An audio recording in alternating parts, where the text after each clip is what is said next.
Come out wherever you are. It's scary, right? Good evening. It is Tuesday, November 8th, 7 p.m. on the East Coast. This is a fresh edition, hot off the stove, of Community Conversations. As always, we like to give an opportunity for people to come in and get comfortable. So we will do that. Hi, Deirdre. Good to see you. Good to see you at the conference this past week. If you're just joining us, hey, Dave, good to see you too at the conference this past week. If you're just joining us, hey, Toulouse, hey, Caitlin, say hello, where you're from. Oh, I forgot the question today. Skyla, you pick. She's wide-eyed right now going, crap, what do I write? I'm trying to think. You know what? Well, let's live dangerously. No question this week. We'll just start with conversation. Long Island, New York. I've been good. Thank you for asking. It's been hectic and busy, but I think that's a good thing. And hey, Stacy Rosenthal Young, good to see you at the conference too. So yeah, no complaints. Everything's been pretty good so far. How are you? So if you're just joining us, we're just going to give it another 15, 20 seconds, and then we'll get started. So say hello. Let us know you're here. Let us know where you're from. Oh, hi, Carol and Jenna. It's good to see you both back here. I'll take fairly good. Yeah, we're all living. I think living our lives is a good thing. Morgan Rodinelli in the house. Not alone notes. One of our favorite people. Hey, Sarah. Nice to see you. Nice to meet you. Minneapolis. Starting to get chilly. All right, let's get this party started. So my name is Ethan Smith. I'm a national advocate for the IOCDF, which just simply means, hey, Justin Hughes, good to see you. Which simply means I have OCD, and I'm just going to keep talking about it till somebody's like, yeah, I got diagnosed with OCD, and then the next day I was in treatment. That's when we can maybe take a break. Effective treatment, affordable treatment, accessible treatment. But until then, we're still going to be making a ruckus. Now, that's showing my age. That's right, Justin. Let's get it started. All right. So real quick, let's get through some housekeeping, and then we'll jump into conversation. This community conversation is intended to serve as educational content, is not intended to replace therapy. For treatment-related questions, please be sure to work with your local provider or contact a local clinician. The International OCD Foundation is not a crisis hotline. If you are in crisis or ever feeling suicidal or unsafe, please go to your local emergency room or call 911 or the 988 Suicide and Crisis Lifeline by dialing 988. You can also access online at www.988lifeline.org.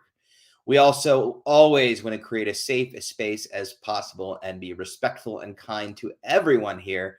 Always remember that this is a social platform that is public on all the things and being recorded so everybody can watch. So keep that in mind as you disclose and we discuss personal things. But at the end of the day, we are here to support one another, and that's the way we likes to keep it. With all of that, how are you all? Welcome. So second Tuesday in November. How's everyone doing? Let's start with that. How's everyone doing? How was your weekend? Were you at the virtual conference? Give me some lowdown on how everyone is doing since last we spoke.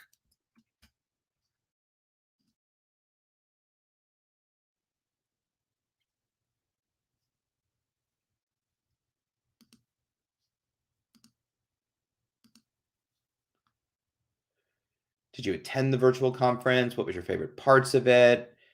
Did you have any thoughts or things we could do better? Hi, Nikki Bradley in Dublin. It's good to see you.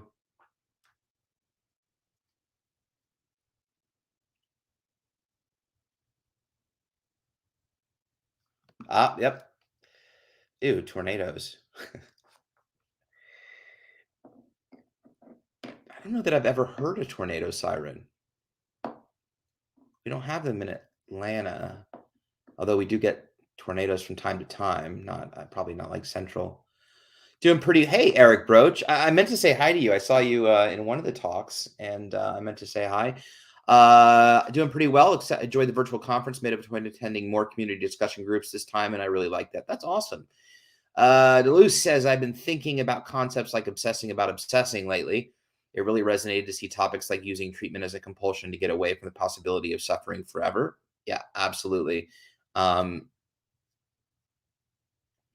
there is a point at which treatment can become maladaptive. And I know I was in a place where I just wanted to keep getting treatment and keep getting treatment because it felt safe. And it also, I didn't have to dive into that whole life thing. So it can definitely become a compulsion of sorts.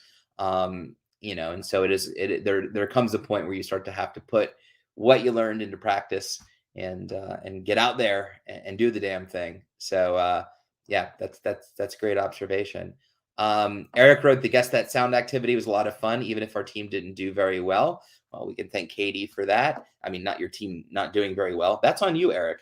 But for the event, that was super fun. Yeah, we were tied, and then Chris Tronsden cheated, and we lost. So that's what we're sticking to. That's the rumor I need you all to spread, and that's what happened. If you're just joining us, say hello. Let us know you're here. Did you attend the virtual conference? How was it? What did you enjoy about it? Any thoughts? And then we can dive into some OCD conversation. Morgan wrote, lately my mental health has been thumbs up, but physical health been thumbs down, which then affects my mental health. And that is so true. And I'm sorry you haven't been feeling well physically, Morgan. We're sending you lots and lots of good thoughts and healing vibes, and Katie sending prayers. And when Katie prays, they're worth 3 times the amount, just because of, her, what she is, who she does, what she did. And so, Deirdre was on Chris's team. She said, didn't say you cheated. I said Chris Tronsden cheated. And I'm going to stick with that. But speaking on Morgan's note about, it's tricky. I always get really nervous about getting sick. It's funny because I used to have really bad health anxiety, and I still do at times. We've talked about that throughout this year. But lately, it's not so much the illness that I'm afraid of. It's what I know how I know it's going to impact my mental health. And I totally relate to that. And it can definitely take a toll. So Morgan, we're sending you lots and lots of love. And if you need anything, you know where to reach us, and we're happy to support. Delusional OCD can be going kind of burr lately around scrupulosity. I think college and also the time of year last year was difficult. Have been hitting me. Cheating in school is a big theme. Yeah, for sure. So this time of year is always challenging. It has been for me in my own experiences. I mean, I can look back into when I really started first experiencing like severe anxiety attacks, panic attacks, where OCD really started to spike in high school. And it was really right around October. And I can look at different periods of my life before I got treatment. And this time of year was really, really difficult. And even post-treatment, when I was doing better, even from just a mood standpoint or whatever, this type of year, these 3 months, October, November, heading into December, and even January were difficult and challenging. And that can be for a number of reasons. From even the time change just throws me off. I don't know how y'all deal with the time change, but right now it feels like it's 2 a.m. and it's pitch black out, and it just makes me feel tired and lethargic, which in turn gets me in my head. And, so I totally relate to that. Hi, Betsy. Betsy enjoyed the sound game too. You're infamous, Katie. Your sound game we're going to have to do a volume 2 at next year's conference. Maybe we could do like some sort of live guess that sound event where, I don't know, we could do some cool stuff. Deleuze wrote, OMG, Ethan, me too. Last October was so difficult last year. I remember one night I could barely sleep and kept waking up every hour because I was so worried about failing a test. Yeah, if you're in college, it's the end of the semester, things are ramping up. It's always interesting how there's patterns in I mean, for instance, I had in my story, but my first sort of thing that significantly disrupted my life was when I had a panic attack in math class my sophomore year of high school, and it sent me on this downward spiral where I did get a diagnosis of OCD eventually, but I did drop out of high school for a bit and do some things. And that was on a Friday in the middle of October. And then What's weird is like, right, I went to college for 2.5 months and was loving it. And at the end of October is when things just kind of spiraled out of control for me. And I ended up leaving, um, be right back, moving to Arizona. I didn't follow along, but that's fun. Oh, time change. Gotcha. Yes, true story. And that was in October. And I can always like trace things back to around this time. So I totally relate and get it. And you're most definitely not alone in this period of time. And then we have a town hall at the beginning of December, and it's we've done it a couple years, and I'll be hosting this one. And it's just talking about the difficulty around the season, the expectation that's put upon us by family and friends. We're supposed to feel good and do fun things and have commitments that can be anxiety provoking and the pressure that we put on ourselves. So we'll be talking about that in about a month, just under a month. So we'll definitely touch on more of these things.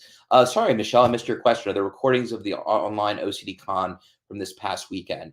The recordings, I don't know, Skyla, if you can access the recordings if you didn't go to the conference, or you can purchase them separately.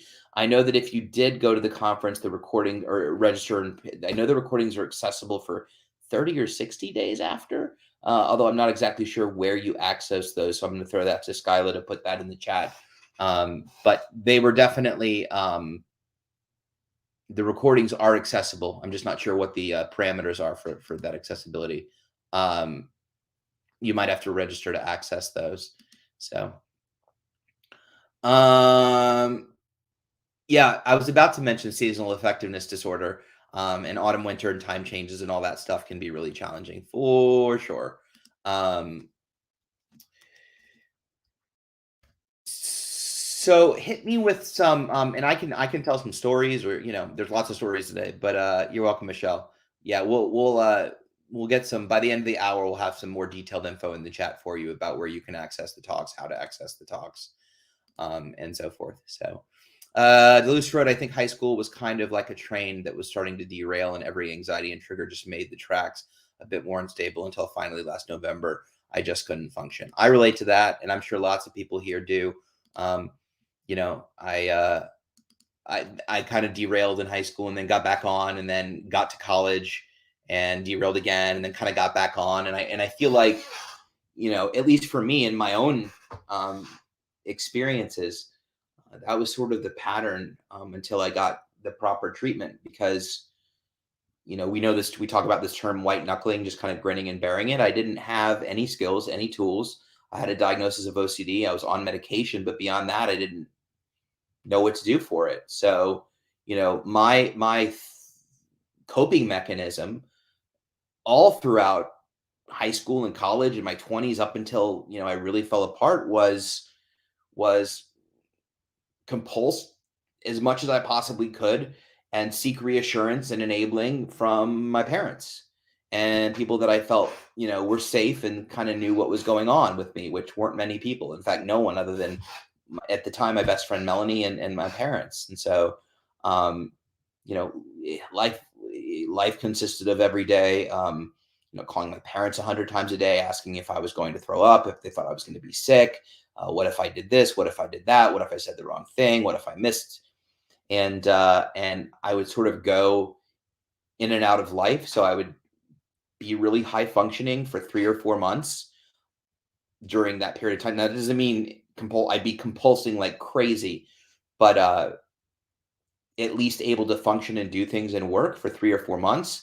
And then I would get to a place where I just couldn't keep that up along with all the compulsion. I just completely duck out of life because it was too many triggers, too much stimulation, and I needed to like literally sleep for 3 months. And so I would duck out of life, not work, and just like stay at home. And I don't even know that I was depressed. I was just exhausted. And that's usually when a med change came or a therapist switch happened, and I'd go through the whole thing again, and I would sort of refill my tank with whatever patience and ability I had to deal with it. And then I'd go through it all again until it got back up and I crashed again. And that was the 17 years until I found treatment. Online conference was great. So glad to hear it, Mike. And Chan, hi Chan, I haven't seen your name before. Thank you for being here. I love the online conference. It helps me a lot. It's nice to meet everyone there. It is. It's such a great place to see community and meet people and hear some great information. Eric B wrote, I think they said 60 days, referring to the recordings, and you can just go back to the sessions in the same interface that was used during the conference. It already looked at a couple after the fact. Oh, great. Okay. So yeah, you just log in and go to the lobby, and you can click on sessions by schedule and then click on it and watch the video. Definitely the Q&As afterwards were not recorded for privacy reasons for the individuals that were asking questions. But yeah, you can just go through the same interface and watch the videos. So thank you, Eric B. I missed yearly trivia. We were so slammed with everything. I completely forgot, and Fran forgot to suggest we do it this year. So we should just send you a gift card by default, Eric. So what's on your minds? What is on your minds? Tell me what is, and perfect. So Skylar wrote, if you registered for OCD, online OCDCon this past weekend, pre-recorded sessions will be available for 60 days on the conference swap card platform. So, so there you go. Mike Sizemore named that sound was good. It was fun. I had a good time. That was super fun. And Chris didn't cheat. He didn't cheat. They won fair and square, sort of.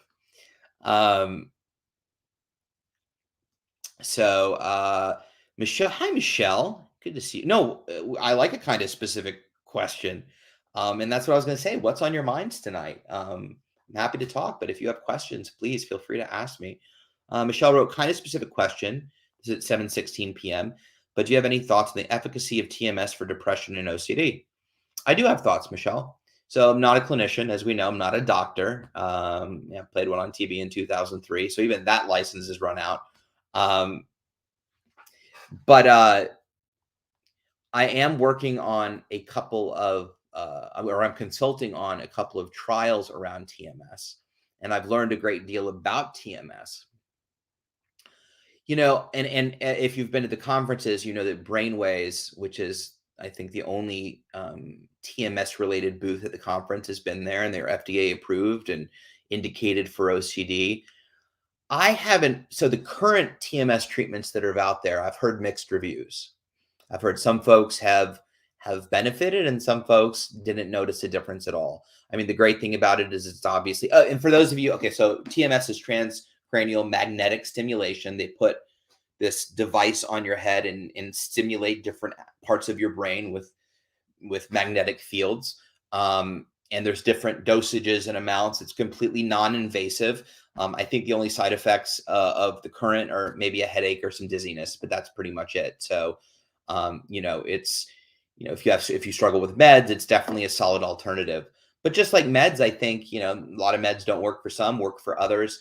But I've heard very mixed reviews of TMS for OCD. For depression, while I don't know the statistics, I know that it's really effective for depression. And don't quote me on this, but I'm pretty sure more effective for depression, at least what they're noticing right now. Now, these trials, which if you're interested, I can put the link to participating in. These trials are on a new form of TMS called rapid TMS. And this is doing two things. One is they're mapping the brain and choosing what regions to target specifically. So current TMS treatments kind of generally you experiment and see, almost like upping and downing meds, right? I mean, increasing and decreasing dosages. So they're kind of experimenting and seeing how you do. This particular study, which is out of Stanford and Cornell universities, are looking at the brain and how they're impacted, so they can determine what parts of the brain light up and then specifically target. So there's less trial and error. And then they're also experimenting with the amount of dosages per day, because normally it's 6 weeks every day, which is long. And also TMS isn't covered by insurance as far as I've heard. So it can be really, really expensive. This is courses of treatment per day for 5 days. So that's the rapid piece, using a different type of magnetic stimulation called theta burst. I just know the names. I don't know what any of this stuff is actually, but it sounds smart. So, so I know that TMS is constantly evolving, and that data is still to be determined. None of the information is released, So I think there's promise for TMS. I think there's a lot of promise for TMS. I know for depression, it's been really quite positive. I know individuals that have had TMS with OCD and really, done quite well with it. And I know from these trials, I've talked to some folks that participated in the trials and got some relief from it as well. So, but I would say that, the verdict on there needs to be more research before we can definitely say, yep, it's very effective for OCD, or, we're not, it isn't. So that's my take on TMS. If you'd like some more information, though, if anybody here would like more information on, let me just do a quick Google search because I don't have. I'll put it in the private chat. So sorry, it's a little hidden. Yeah, I'm gonna put. Let's see here, accelerated. Here we are. Okay, that's news. Sorry, not trying to kill time. I don't know why. Research, patient care. All right, let me try one more thing. Sorry, apologies. Okay, red cap. Here we go. Okay, well, this doesn't say much about the trial, but this is the link to fill out the form to give contact information to see if you qualify for the trial. I'm going to give that to Skyla, and let me see if I can find some information. Now, this is the link that she's going to put is for Stanford, which is obviously on the West Coast.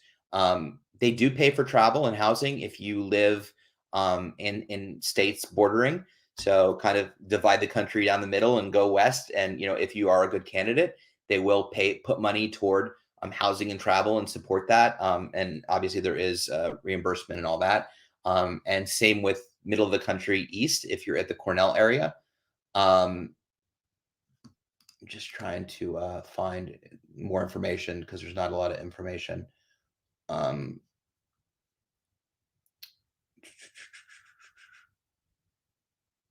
Sign up for clinical trial. And incidentally, they're also doing one on depression. So, okay.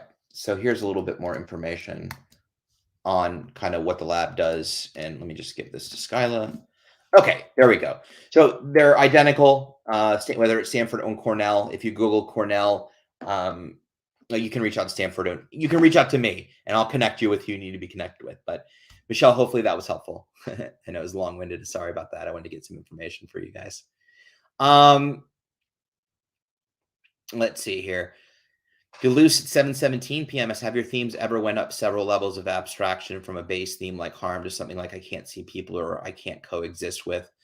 Yeah, absolutely. I mean, unfortunately, themes and subtypes and symptoms are only restricted by imagination, and so that kind of makes them. They can always be categorized, but that sort of makes them infinite in terms of options. And to go from something like harm of others or self or contamination to existential OCD is extremely common.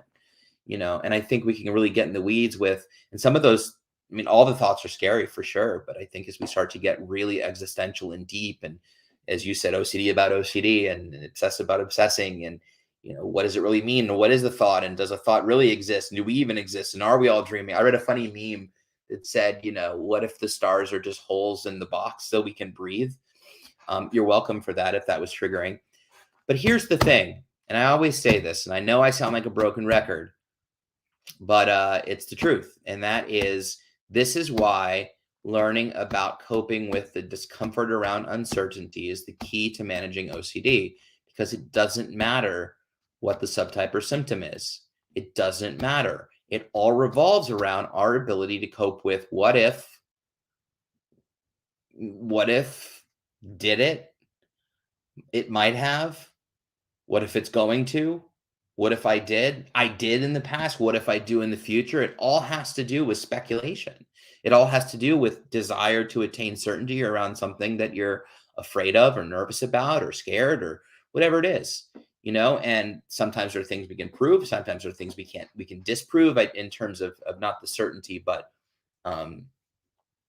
you know,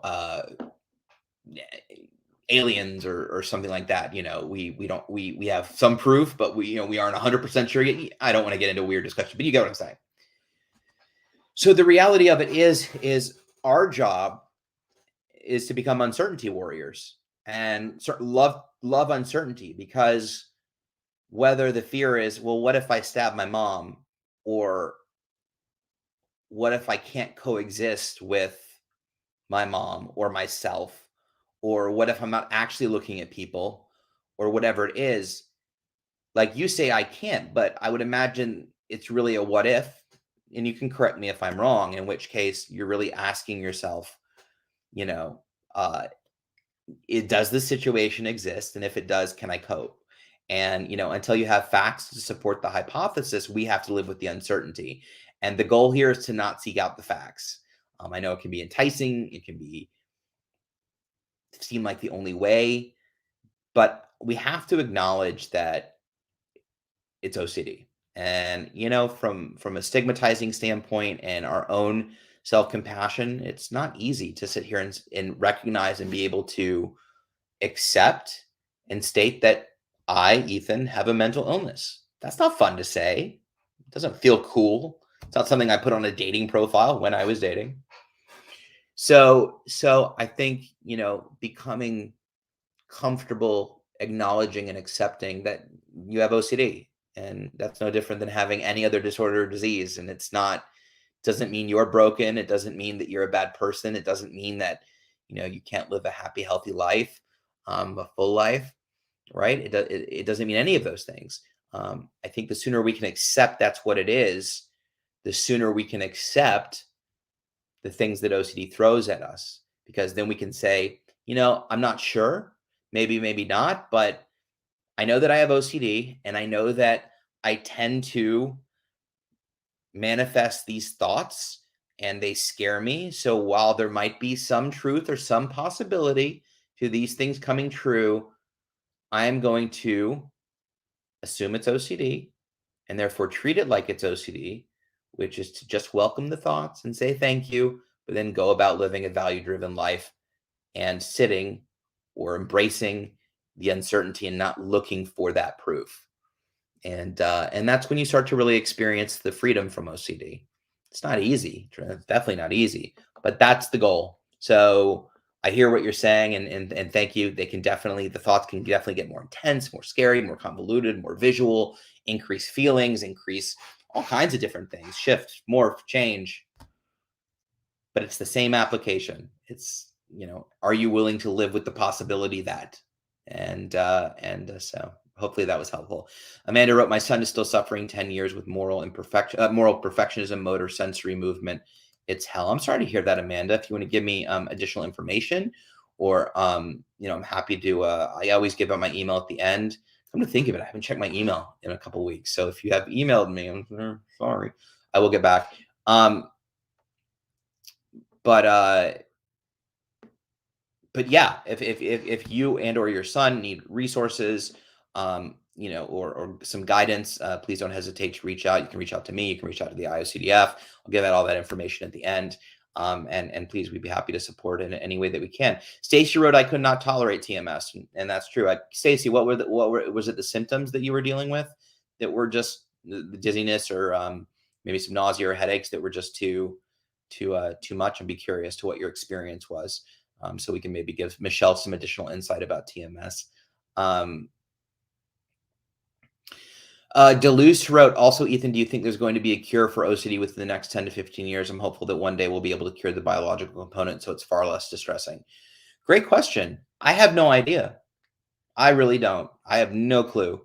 I think that there'll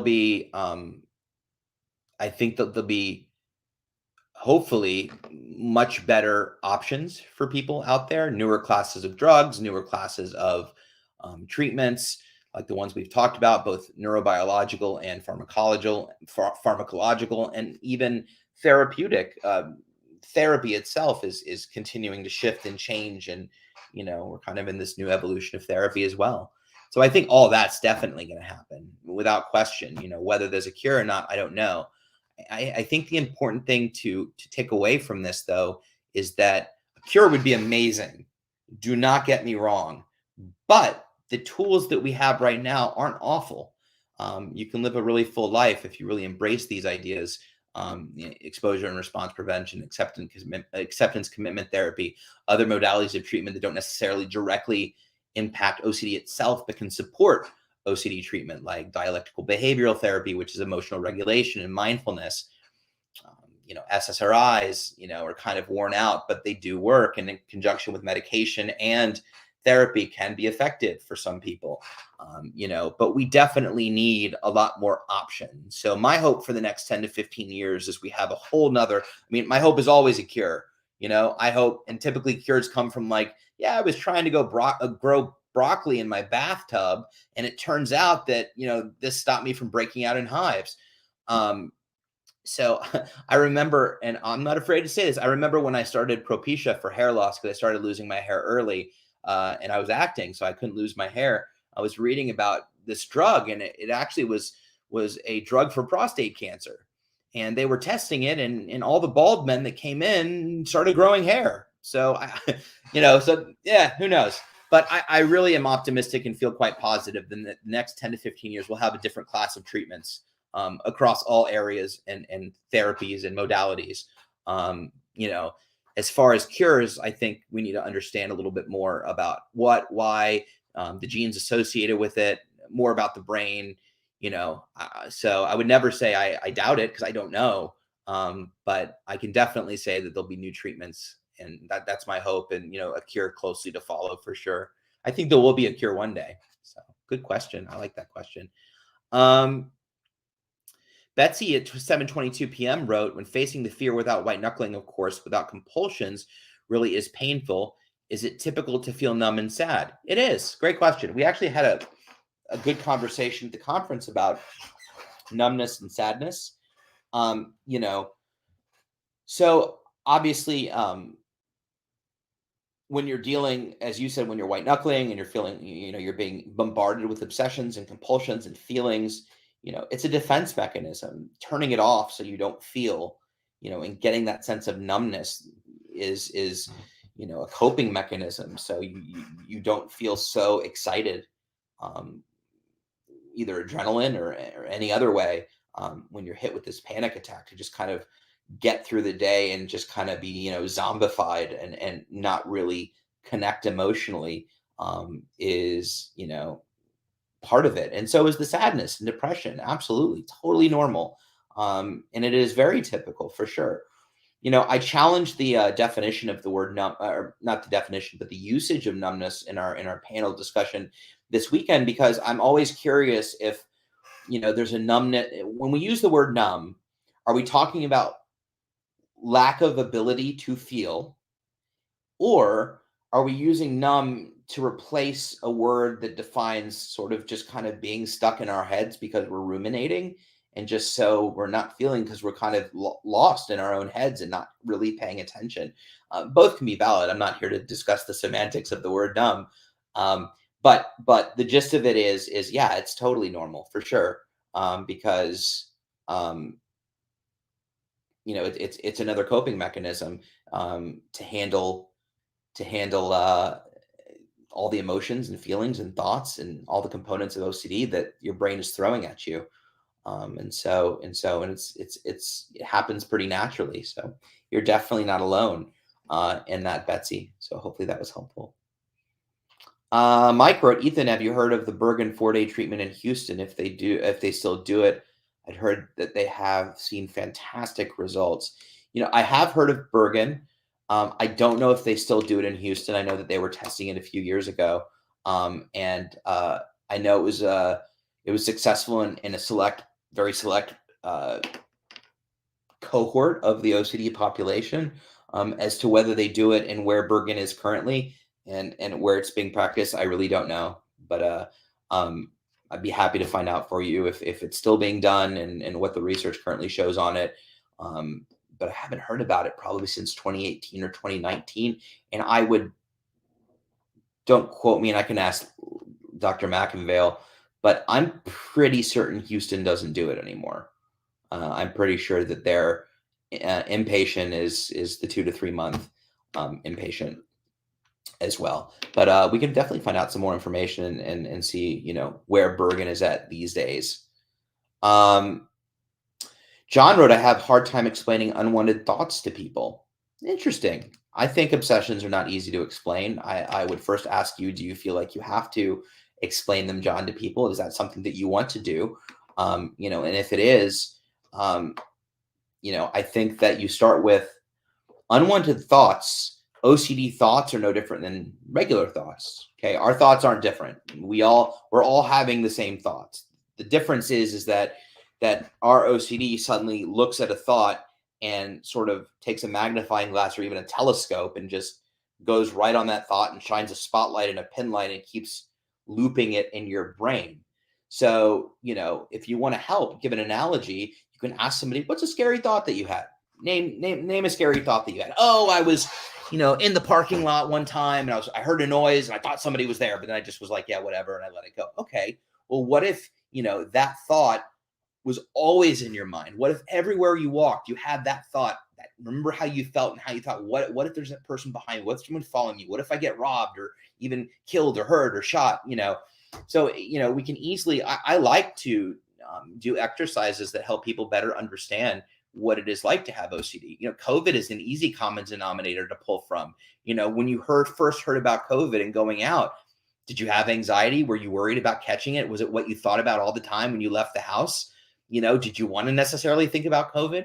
And that's really all it is we're all having the same thoughts. It's just the OCD brain. There's a mechanism in our brain that causes it to loop, right? And then we become, there's that obsession piece of it. And then the feelings and the anxiety come with it. And then we associate that with danger.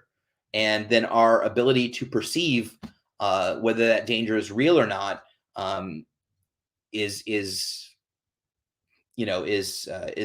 our temperature to gauge that is just not regulated like it is. So we have to learn to re-regulate and sort of when to listen to our brains and when not, when it's OCD. So I don't know. Hopefully that was helpful, but we can start with just, our thoughts are your thoughts. So, and can you imagine just having a thought that scares you, just having it all the time, and not being able to control it? It's just playing over and over in your head. And, you start to think, what if? So,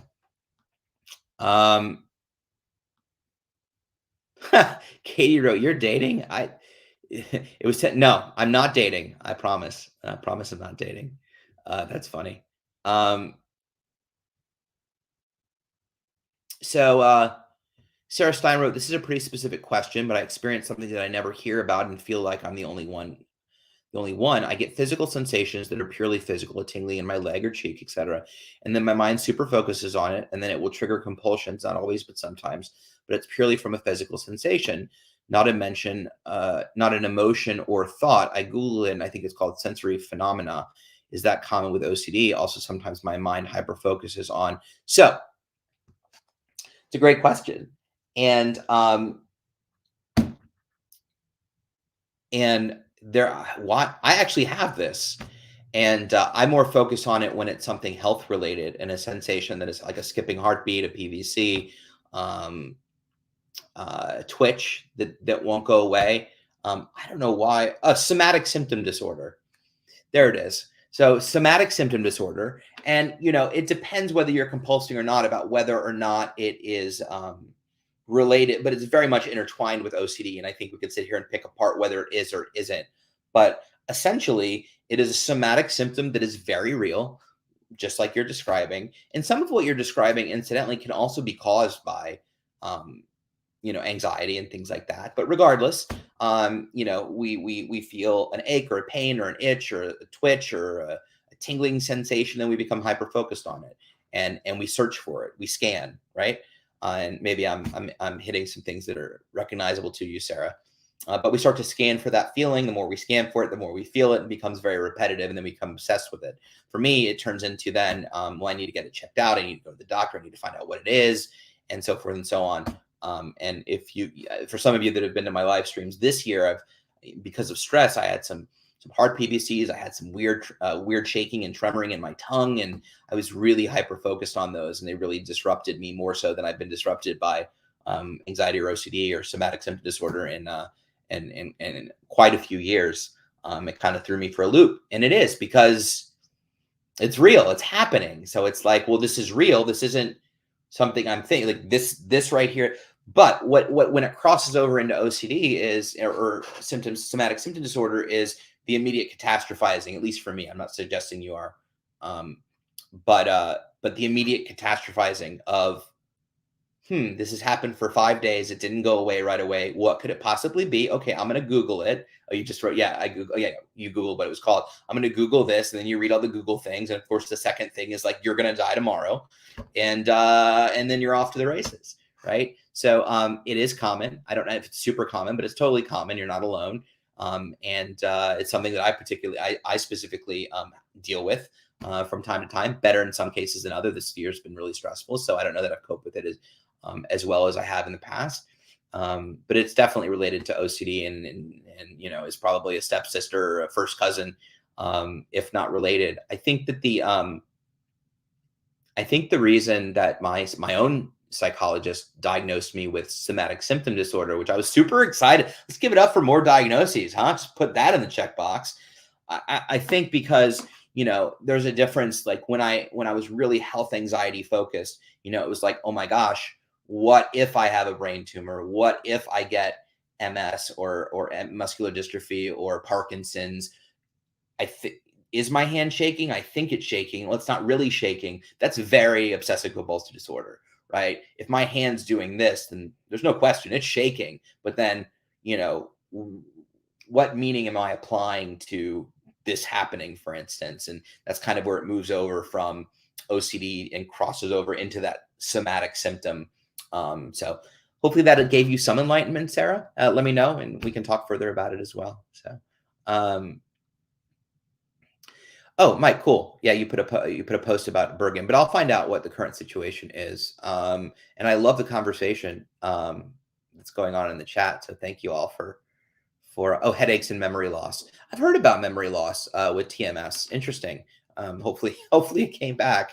I know memory loss is obviously a massive side effect of ECT, which isn't indicated for OCD at all. It's really effective for extreme depression, major depressive disorder, electroconvulsive therapy. But I don't know if I knew there's memory loss associated with TMS. So I'm sorry you had those experiences, Stace. So Michelle wrote, I was recently diagnosed. I've heard OCD referred to as the doubting disorder. What does that mean? I love this question. That's a beautiful question, Michelle. So it's called the doubting disorder because it makes us question, every thought is a what if thought, it makes us doubt things that we may have certainty around or think that we have certainty around. I'd be curious, Michelle, I'd like to use examples from your own OCD, if you wouldn't mind sharing, but if not, I can definitely take it from mine. So when I was in high school, I would get a headache. Well, I would start to doubt why I had a headache. It wasn't like, oh, I just have a headache, whatever. It was like, well, what if I'm getting sick? What if it's a brain tumor? What if it's meningitis? What if it's, fill in the blank, turn in a test. Well, how did I do? And then, but like to a point of where it became a disorder, you start to doubt everything because OCD starts to poke holes in your belief system, even toward, when I was really ill, some of the things I was worried about was, accidentally poisoning myself, accidentally pouring Clorox in my spaghetti, and then eating it. So I'd sit down and spit, well, did I do it? I start to doubt my own actions, my own decisions. And, the level of doubt really indicates the severity of OCD. I mean, the more you doubt, the more you buy into the reality that OCD is crafting for you. And so it's called the doubting disorder because it makes you question whatever symptoms or subtypes your OCD is focusing on. So I'd be curious, Michelle, maybe if you'd be open to offering one comment about maybe something that you deal with, that you obsess about or compulse, only if you're comfortable. It's not an obligation by any stretch, and I can give you an example. But that's essentially why it's called the doubting disorder, because we're seeking certainty we don't want to live with that doubt or uncertainty. And so we therefore compulse in order to eliminate that uncertainty and or doubt.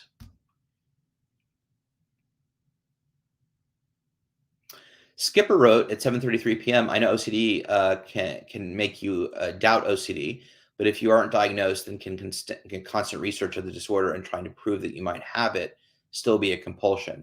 Let me read that one more time. I know OCD can make you doubt OCD, but if you aren't diagnosed, then can constant research of the disorder and trying to prove that you might have it still be. You can have compulsions and not have OCD. You can have obsessions and not have OCD.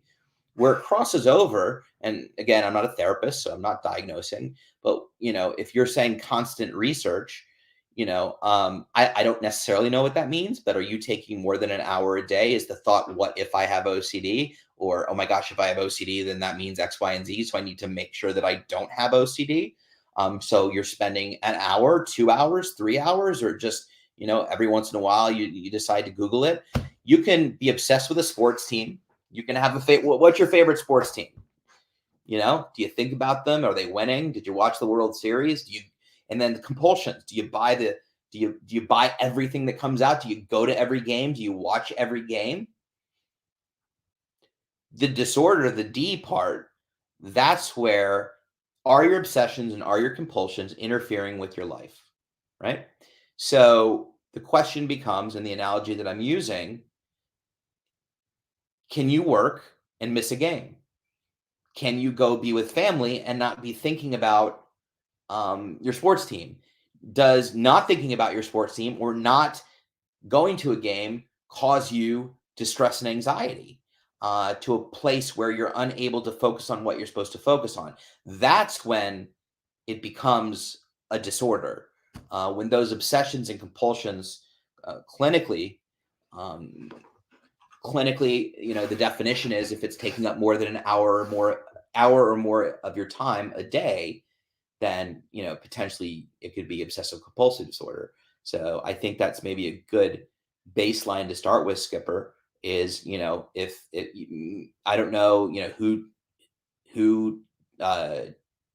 did the diagnostic on you and said you don't have OCD. You very well may not, but if you're finding yourself worrying that you might have it and you're constantly Googling, using your own word, or constantly researching, and if you're doing that for an hour or more where you're noticing some disruption in your life, it'd be worth getting it, checked out and reassessed. And I say that as just, somebody with lived experience. Real quick, I'm going to just scroll quick down because I know I asked Michelle a question. Okay, so Michelle wrote, my main themes are moral scrupulosity and harm OCD, but I've experienced various subtypes since early childhood. And I relate to a lot of those themes, Michelle. So I'm sure without knowing any specifics, and thank you so much for sharing, without, mentioning any specifics, I'm sure I can, touch on with your harm OCD, whether it's yourself or others, are you questioning, did you harm? What if I harmed or accidentally hurt mom, dad, friend, significant other, myself? You are doubting, right? You are doubting the healthy part of your brain that knows that you didn't, right? At that time. So you are doubting that. That is how the doubting disorder is working for you. I'm excited. Well, I'm excited you have a diagnosis. I want to throw out words like exposure and response prevention. Are you seeking therapy and treatment? Are you engaging in a clinician? I encourage you to visit the IOCDF website. Lots of amazing resources. You're here, so hopefully that's where you found it. Lots of amazing resources and how to find a good therapist, and what treatments that you need for therapy and things like that. The great thing is therapy and treatment in and of itself can treat every subtype and symptom. It's the same treatment. It's geared toward whatever your current subtype and symptom is. And I know moral scrupulosity can be so challenging with over responsibility and feeling responsible for everything, and what you did was wrong. Lots of guilt and shame associated with that. So you're most definitely not alone. But that's why, it's the doubting disease. You're questioning your decisions. You're questioning things that you said, questioning things that you did. And so that's how it relates specifically. Hopefully that cleared it up for you. And as long as I'm down here, and I will go back up, Skipper wrote, by constant research, I mean usually spend a few hours every day for many months reading about other people's experiences and looking, see if I can relate. Throughout the day, I spend my time wondering if what I do is OCD. I know that it takes up your time or affects your life, that it can fit the OCD description. I mean, a few hours every day, you have to ask yourself, is this something that somebody without OCD or something else would, I don't, I'm not a doctor. I can't diagnose you, but, I would suggest that based on what we know about OCD, if the both component pieces you're describing. So, you wrote to see if you can relate. So you have concern about whether you have OCD or not. You were told you don't. I don't know if what the concern is around that, or if you don't believe them, or whatever. But you were given an answer, and you're still seeking out answers and seeking out answers every day. So I already used that joke, Katie. Sorry, she made the CSI doctor joke, but yeah, too late. But so my gentle encouragement would be to, more than an hour a day, you have a concern, you're doing constant research, um, there's no shame. There's no shame in having OCD, just like there's no shame in having cancer or diabetes or MS. It's a disorder, and it's treatable, and all of those things. So, clearly you brought it up. So I would highly encourage you to maybe revisit a diagnostic and a clinician, and maybe get, another intake to see if there's other things going on other than this specific thing that may in fact be OCD. So, but thank you for sharing. I appreciate it. Let me scroll back up here. Hopefully my highlight is still here. No, of course it's not. Okay, let me find out where I was. I apologize.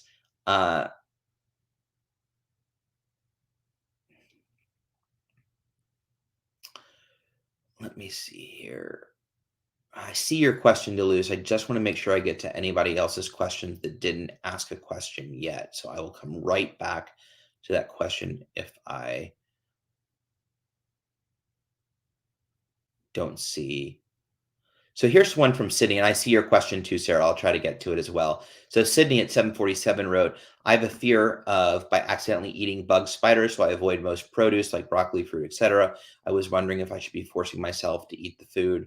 I feel anxiety and disgust, and I'm in ERP, but my therapist is not sure if I should just be forcing myself and if it's more OCD or something else. If it's more OCD or something else. I'm a little confused by that statement. So, if you have,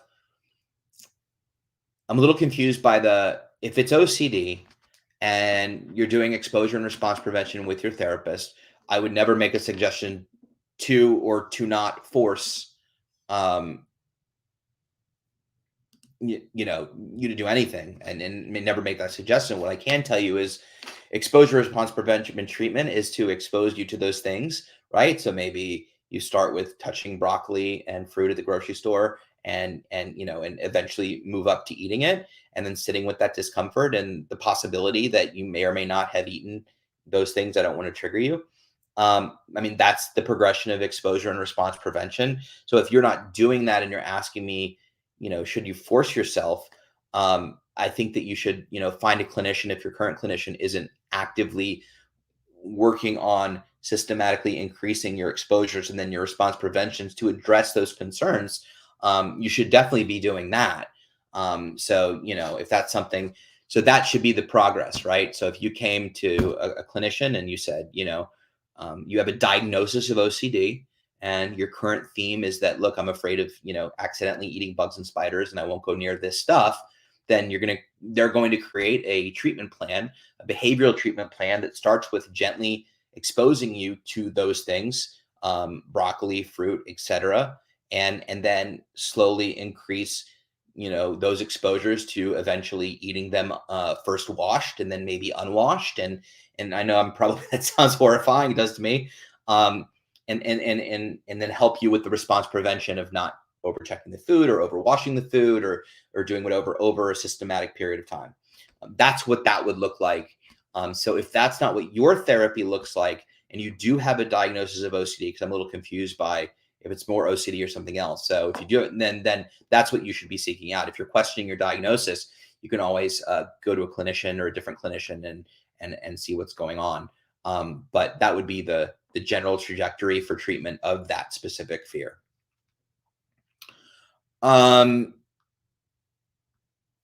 Let's see here. And real quick, I see Zanili at 7:53 p.m. New question. Can you talk about how to deal with relapse after doing well on ERP? I recently had a relapse and it feels like I'm starting over, and it's frustrating to deal with. For sure. So, it can feel, first of all, let's talk about self-compassion, which is something that's very hard to do. And it's something I've worked very hard to learn and will probably learn the rest of my life. And so number one is relapse can feel very stigmatizing, because to your point, well, I was doing really well. I have the treatment, and then I started to compulse, and, I feel like I'm starting over again. So the first thing I'll say is, and the word that I latch onto in this question is feels. My question to you is, are you really starting over, right? Because you have a set of skills. I sound like Liam Neeson. You have a set of skills that you didn't have before. And so, I would genuinely ask you, is the bottom that you're at now, and maybe yes, but is the bottom that you're at now the same bottom that you were at before you ever got treatment the first time? Or is it just, a new one? Regardless, this is a disorder. This is a disease, and it can flare up just like any other disease or disorder. And we can relapse just like any disease or disorder, even if you're doing all the right things. Yes, compulsions are a choice, okay? But doesn't mean that I've never compulsed in 12 years. I absolutely compulse at times, and other times I don't. I have good weeks and bad weeks, and so forth and so on.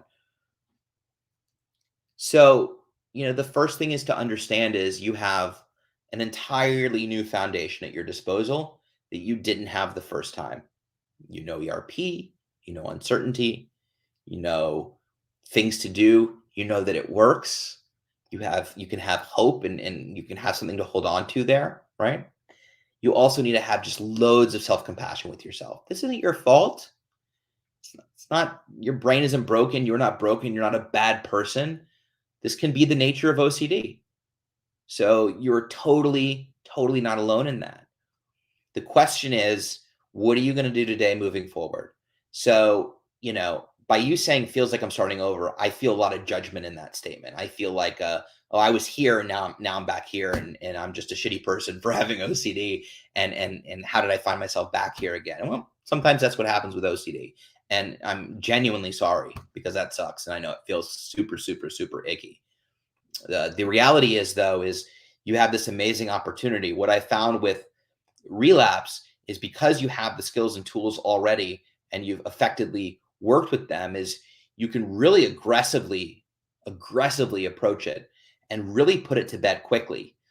If you're willing to sit with that discomfort and that uncertainty and that scariness, whether this is the same theme or a new theme that popped up and really just caught you by surprise, which can happen a lot, right? Pushes you on that roller coaster, and before you know it, you're just going up and down and up and down. So, so to deal with it from a clinical perspective is ERP, acceptance commitment therapy, all the things that you've learned, right? But to deal with it from just a human perspective is to give yourself lots of compassion, lots of love, give yourself lots of grace, realize that this is part of the disorder and it can happen.